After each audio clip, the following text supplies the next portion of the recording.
और कल में आप सभी का स्वागत है। मैं हूं स्वाति रायना। इस शो में बाजार का पूरा एक्शन हम आपको बताएंगे, साथ ही कल के लिए स्ट्रैटेजी भी आपको बताएंगे। हमारे साथ हमारे जी बिजनेस के मैनेजिंग एडिटर अनिल सिंह भी जुड़ चुके हैं, उनका स्वागत करते हैं। साथ ही हमारे साथ खास मेहमान आज है प्रॉफिट मार्ट सिक्योरिटीज के अविनाश गोरक्षकर। अविनाश जी, आपका भी बहुत स्वागत है शो में।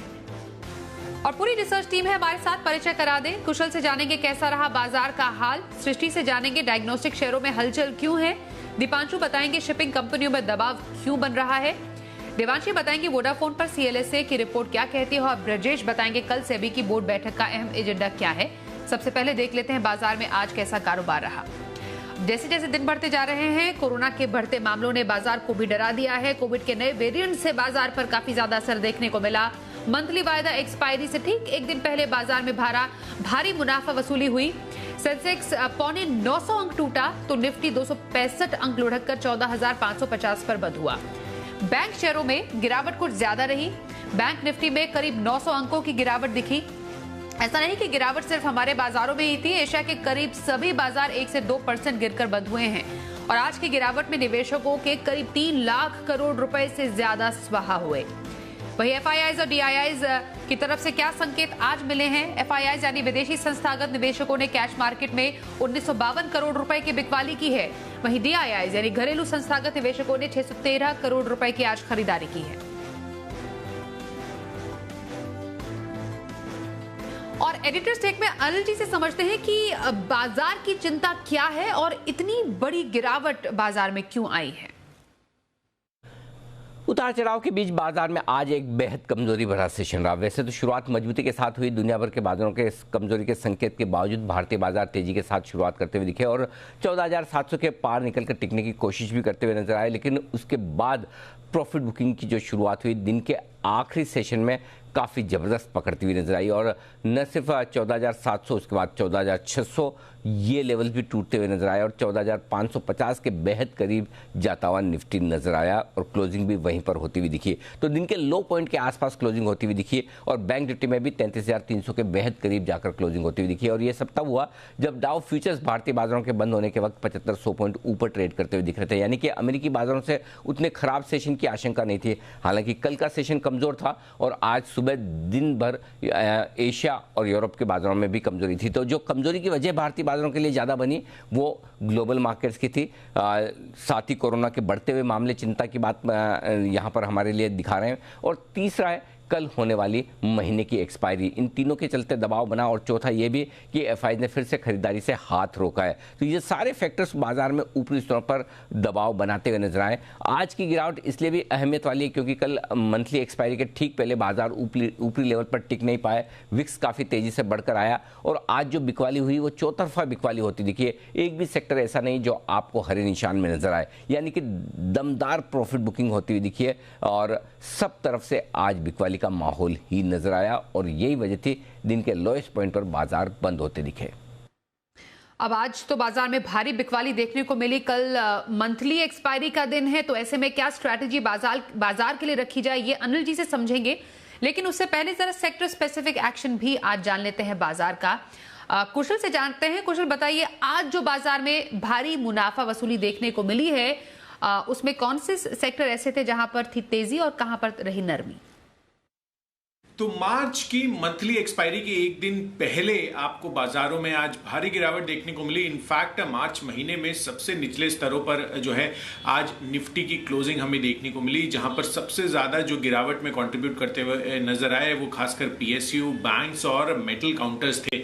निफ्टी में गिनने वाले शेयरों में Tata steel, Adani ports, Tata Motors, Hindalco जैसे स्टॉक शामिल थे। पर गेनिंग ग्राउंड्स जो है फार्मा स्पेस हल्का सा हरे निशान में बंद होता हुआ दिखा, जिसके वजह से आप देखिए सिप्ला और साथ ही बाकी कुछ एक फार्मा काउंटर्स थे वहां पर तेजी बनती हुई नजर आई। और एशियन पेंट्स, पावर ग्रिड जैसे स्टॉक्स भी जो है आज गेनिंग ग्राउंड्स अपने होल्ड करने में सफल रहे। पीएसयू बैंक जैसे कि मैं आपको बता रहा था कि यहां पर गिरावट का रुझान साफ तौर पर नजर आया, जिसमें पीएनबी टॉप लूजर निकल कर आया और साथ साथ मेटल काउंटर्स यहां पर सुबह से ही गिरावट का रुझान बना हुआ था और लगातार यहां पर गिरावट जो है गिराती हुई नजर आई दिन के दौरान भी। और इसी वजह से टाटा स्टील, हिंदुस्तान कॉपर, हिंडाल्को जैसे शेयरों में भी 3 से 4% का फॉल हमें देखने को मिला। रियल्टी स्पेस पर भी दबाव आज साफ तौर पर दिखा, जिसमें डीएलएफ, सनटेक रियल्टी, गोदरेज प्रॉपर्टी जैसे स्टॉक शामिल थे। और साथ ही ऑटो स्पेस की अगर आप बात करें तो यहां पर भी सबसे बड़ा डेंट जो है आज के सत्र में दर्ज होता हुआ नजर आया। इनफैक्ट मदरसन सुमी 200 के नीचे भी लुढ़कता हुआ दिखा आज के सत्र में। साथ ही टाटा मोटर्स, एमएनएम जैसे स्टॉक जो है 3 से 4% तक यहां पर भी फॉल आई। फार्मा स्पेस जो मैं बता रहा था कि यहां पर सिप्ला के साथ साथ Solara, active, FDC, IOL chemicals जैसे स्टॉक्स में इंट्राडे में अगर आप देखें तो 3 से 4% के गेन जो है हमें देखने को मिले। और अंत में जी के हिट कॉल्स की बात करें तो ग्रेन्यूल्स इंडिया, यहां पर अनिल जी के फर्स्ट टारगेट जो है वो हिट होते हुए दिखे। साथ ही एमएनएम पर नितिन जी ने आपको कॉल दी थी, सेल कॉल की। और साथ ही एमीन्स एंड प्लास्टिसाइजर्स, ये भी जो है जैन साहब के जेम्स में आपको रेकमेंड किया गया था। तो बाजार की जो गिरावट है वो हमें देखने को मिल रही है कुछ दिनों से। अब देखते हैं कि कल जो है इंपॉर्टेंट एक्सपायरी का दिन है, मंथली एक्सपायरी है, किस तरह से रुझान बाजारों का बैठता है। हमने समझा सेक्टर में, कौन से सेक्टर में हमने देखी भारी बिकवाली, कहां पर अच्छा खासा प्रदर्शन भी देखने को मिला है किन सेक्टर्स में, लेकिन अब आगे की क्या रणनीति रहे। अविनाश गोरक्षकर हमारे साथ है, हमारे आज के एक्सपर्ट, उनसे समझते हैं। अविनाश जी, एक तो भारी बिकवाली बाजार में मंथली एक्सपायरी से एक दिन पहले देखी गई है और ऊपर से बढ़ते कोविड मामलों का डर बाजार पर हावी भी है। फिलहाल स्ट्रैटेजी क्या रखनी चाहिए, साथ ही हफ्ते भर की खरीदारी करनी हो तो पोजिशनल व्यू कहां पर रखने की आप सलाह देंगे? स्वाति, मुझे लग रहा है कि मार्केट्स में वॉलेटिलिटी 2 रीजन से आई है। एक तो ऑब्वियसली कोविड के केसेस बढ़े हैं, दूसरी बात एफआईआईज काफी भारी अमाउंट में बिकवाली कर रहे हैं। तो ये दोनों फैक्टर्स मार्केट के अगेंस्ट है। कल एक्सपायरी है तो कल हो सकता है कि मार्केट्स में और वॉलेटिलिटी बढ़े। एटलीस्ट अपसाइड के लिए तो मुझे लगता है मार्केट्स के लिए ऊपर जाने में दिक्कत रहेगी, क्योंकि प्रीवियस वीक भी मैंने आपको बोला था कि कोविड के केसेस जब तक स्टेबलाइज नहीं होते तब तक मार्केट्स में थोड़ा सा पैनिक सिचुएशन रहेगा। ओवरऑल अगर किसी को पोजिशनल व्यू लेना है तो हमको लग रहा है कि एफएमसीजी सेक्टर बहुत सेफ सेक्टर अभी माना जा सकता है और यहाँ पे ब्रिटानिया एक अच्छा विकल्प है। हमको लग रहा है कि करीबन 3.5 का रेट है।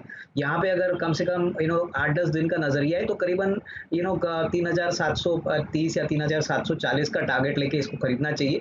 मुझे लग रहा है एफएमसीजी सेक्टर में वापस एक डिमांड आएगी, क्योंकि कोविड को लेके लोगों की एक्सपेक्टेशन है कि अगर पार्शियल लॉकडाउन भी होता है तो यहाँ पे इन कंपनीज को काफी फायदा होगा और यहाँ पे ब्रिटानिया को डेफिनेटली एक अच्छा वॉल्यूम ग्रोथ पुश इस क्वार्टर में मिलेगा। मेरे ख्याल से फर्स्ट क्वार्टर में, सॉरी नॉट फोर्थ क्वार्टर में, लेकिन ओवरऑल एफएमसीजी सेक्टर एक अच्छा डिफेंसिव सेक्टर में ब्रिटानिया मेरी पिक रहेगी।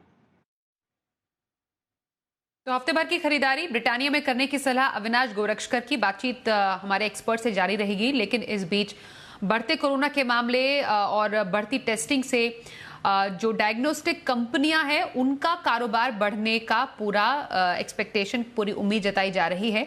सृष्टि शर्मा है हमारे साथ, जरा और डायग्नोस्टिक कंपनियों के बारे में समझते हैं, उनका कारोबार कैसे बढ़ेगा बढ़ते कोविड केसेस की वजह से। बताइए सृष्टि। देश भर में कोरोना के मामले काफी तेजी से बढ़ रहे हैं और कई राज्यों में स्थिति काफी गंभीर है और इस लिस्ट में सबसे ऊपर है महाराष्ट्र। कोविड के मामले बढ़ने के चलते जो कोविड टेस्टिंग की वॉल्यूम्स है उसमें भी बढ़त देखने को मिली है, जिसके चलते आपको 3 लिस्टेड डायग्नोस्टिक कंपनीज डॉक्टर लाल, मेट्रोपोलिस और थायरोकेयर पे नजर रखनी है, क्योंकि सूत्रों ने बताया है कि पिछले 10 दिन में जो कोविड टेस्टिंग की वॉल्यूम्स है उसमें करीब 1.5 गुना की बढ़त देखने को मिली है। और खास तौर पर ऐसा देखा जा रहा है महाराष्ट्र में, जिसमें लगातार कोरोना के नए मामलों में भी हम तेजी देख रहे हैं। साथ ही अगर मुंबई में किसी भी मॉल में आपको एंट्री लेनी है उसके पहले भी आपके पास एक नेगेटिव कोविड टेस्ट रिपोर्ट होनी चाहिए। और बीएमसी ने भी जगह जगह पर रैपिड एंटीजन टेस्ट शुरू कर दिया है, जिसका फिलहाल सक्सेस रेशियो भी काफी अच्छा है और इसमें कोरोना के कई सारे नए मामले भी सामने आ रहे हैं। तो जितने भी लोग कोविड पॉजिटिव हो रहे हैं उनसे आजू बाजू जितने भी कॉन्टैक्ट में लोग आ रहे हैं उनको भी अब ये कोविड का टेस्ट कराना पड़ेगा, जिससे चलते हम आगे भी देख सकते हैं कि कोविड टेस्टिंग की वॉल्यूम्स में और भी इजाफा देखने को मिले। साथ ही आज स्वास्थ्य मंत्रालय का एक बड़ा बयान आया है, उन्होंने कोविड के नए स्ट्रेन को लेकर थोड़ी सी चिंता जताई है। उनका मानना है कि जो कोविड का नया वेरिएंट है वो कई सारे राज्यों में पाया गया है, जिसको लेकर हमें थोड़ा सा सतर्क रहना चाहिए। तो इन सभी के चलते हमें जो लिस्टेड डायग्नोस्टिक कंपनीज हैं उन पे नजर रखनी चाहिए। काफी सारे वॉल्यूम्स में हमें बढ़त तो देखने को मिली है, पर आगे भी उम्मीद है कि कोविड टेस्टिंग की वॉल्यूम्स और भी बढ़ती हुई नजर आए। तो डायग्नोस्टिक कंपनियों के आने वाले दिनों के कारोबार पर और ज्यादा जानकारी देते हुए हमारी सहयोगी सृष्टि शर्मा। आगे बढ़ते हैं, कल सेबी बोर्ड की अहम बैठक होने वाली है, किन मुद्दों पर कल बातचीत हो सकती है, क्या कुछ अहम निकल कर आ सकता है, पूरी जानकारी लेते हैं। हमारे साथ हमारे सहयोगी ब्रजेश कुमार है। ब्रजेश, जरा बताइए सेबी बोर्ड बैठक के अहम मुद्दे क्या हो सकते हैं? सेबी की बोर्ड मीटिंग में कुल मिलाकर 4 अहम चीज़ें हैं जिन पर फैसला होने की उम्मीद है, जैसा कि हमें सोर्सेज बता रहे हैं। सबसे अहम जिसमें यह है कि जो डीलिस्टिंग के नियम हैं उसमें काफ़ी बदलाव किए जा सकते हैं, उसको ठीक किया जा सकता है। वेदांता के मामले के बाद काफ़ी खिंचाई हुई थी कि ये नियम जो है बदले जाने की ज़रूरत है। तो इसमें जो सबसे बड़ा बदलाव होगा वो ये होगा कि जो प्रोमोटर्स होंगे उनको एक इंडिकेटिव प्राइस देना पड़ेगा और ये इंडिकेटिव प्राइस फ्लोर प्राइस से नीचे नहीं होगा। साथ ही जो अनकन्फर्म्ड बिड दिखती हैं वो अब नहीं दिखा करेंगी। इसके अलावा 2 घंटे के भीतर ये बताना पड़ेगा कि डीलिस्टिंग पास हुआ है या फेल हुआ है, जब भी मियाद पूरी हो जाएगी उसके बाद। दूसरा जो इशू है वो है कि जो नए स्टॉक एक्सचेंज आए, नए क्लियरिंग कॉरपोरेशन आए और नए डिपॉजिटरीज आए, इसके लिए कंपटीशन कैसे बढ़े, इस पर जो है सेबी का एक डिस्कशन पेपर आया था जिसमें ये कहा गया था कि अगर कोई नया खोलना चाहे तो उसको 100% तक, अगर वो डोमेस्टिक इन्वेस्टर है तो 100% तक जो है उसको शेयर होल्डिंग की इजाज़त दी जा सकती है और बाद में 10 साल में उसको 51% करना होगा या 26% पर लाना होगा। तो ये एक बड़ी जो है रियायत नए एक्सचेंज को प्रमोट करने के लिए दिए जाने का प्रस्ताव था। एक और जो अहम मुद्दा था वो था कि प्रमोटर रिक्लासिफिकेशन का। अभी जो नियम है वो ये कहते हैं कि अगर किसी के पास 10% से अधिक शेयर होल्डिंग है तो उसको प्रमोटर कैटेगरी में रहना ही पड़ेगा और उसके लिए बहुत सारे कंप्लाइंसेस होते हैं। लेकिन अब जो प्रस्ताव है वो ये है कि इसको बढ़ाकर 15% तक कर दिया जाए, यानी अगर 15% तक किसी के पास शेयर्स हैं तो वो अपने आप को प्रमोटर कैटेगरी से हटा सकता है। और एक अहम जो मुद्दा था वो था कि स्टार्टअप्स को लेकर के की लिस्टिंग को लेकर के नियमों में रियायत देने की बात थी। उसमें यह है कि जो 25% कम से कम 2 साल तक बड़े निवेशकों के पास हिस्सेदारी रखने की शर्त थी, लेकिन जो प्रस्ताव है उसमें यह है कि इसको 1 साल कर दिया जाए। साथ ही स्टार्टअप लिस्टिंग के लिए भी जो डिफरेंशियल वोटिंग राइट का नियम है उसको लाए जाने की बात है। पूरी जानकारी ब्रिजेश से हमने समझी। सेबी की बोर्ड बैठक जो कि कल होने वाली है, क्या अहम इसके मुद्दे हो सकते हैं बातचीत के। आगे बढ़ते हैं और शो का खास सेगमेंट शर्मा जी का ऑप्शन देखते हैं अब।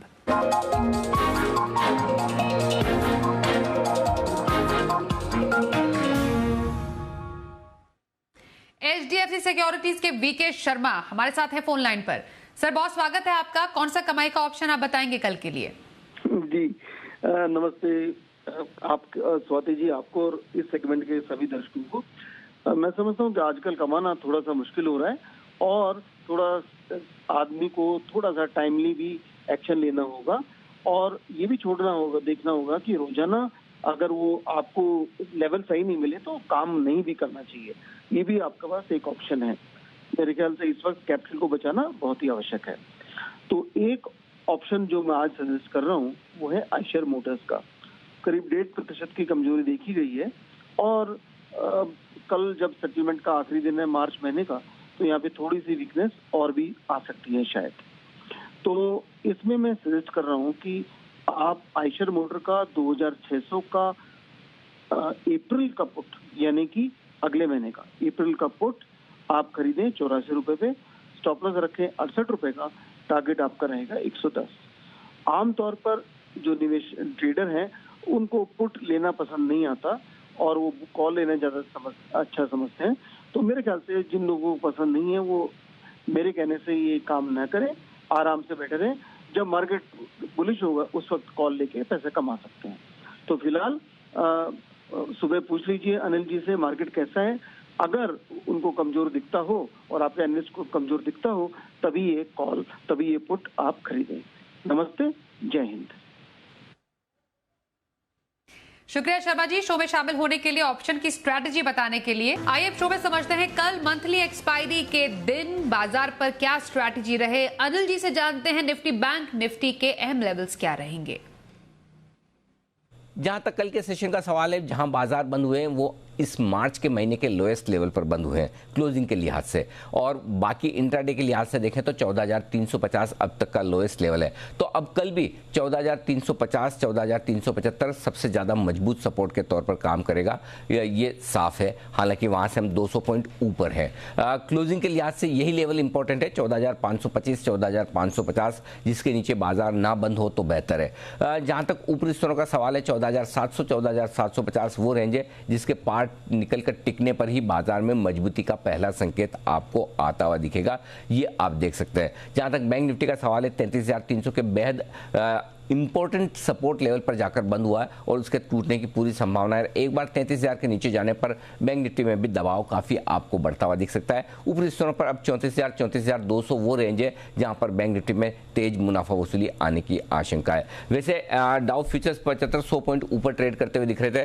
तो उम्मीद तो यह है कि एक अच्छा सेशन देखने को मिले अमेरिका में और उसके चलते हुए वापस से गैप से बाजार कल ऊपर खुलने की कोशिश करे। लेकिन अगर गैप से खुलते हैं तो ऊपरी स्तरों पर फिर से प्रॉफिट बुकिंग और बिकवाली आती दिखेगी। तो कॉन्ट्रा ट्रेड का वक्त है, मजबूती में बिकवाली का माहौल बनता हुआ दिख रहा है और इंपॉर्टेंट सपोर्ट लेवल के आसपास से हल्की फुल्की खरीदारी बाजार में आती दिख रही है। ये रेंज बाउंड ट्रेड है और इस रेंज बाउंड ट्रेड में स्टॉक स्पेसिफिक प्रॉफिट बुकिंग और बिकवाली भी आप साफ आते दिख रहे हैं। और कल का सेशन भी इसी लिहाज से मंथली एक्सपायरी के चलते उतार चढ़ाव भरा रहने की पूरी उम्मीद है। तो चलिए, हमने समझी बाजार पर कल के लिए स्ट्रैटेजी। आगे बढ़ते हैं और देखते हैं कल का ऑप्शन। अब